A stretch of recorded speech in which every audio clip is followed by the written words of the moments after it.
Ndainetsana nambuya wangu ndichiri mudiki vachindiudza kuti mukadzi anofananidzwa neimba. Ndikati imba yaita sei ambuya? Zvikanzi nambuya wangu, mukadzi imba, nekuti imba inofanira kugara yakachengetedzwa, yakatsvairwa.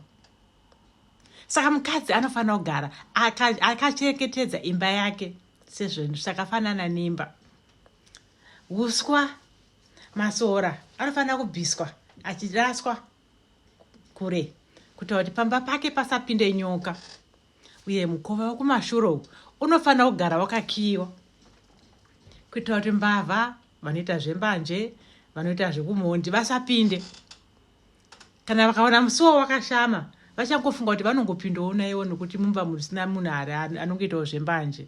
Saka mukadzi anofananidzwa neimba.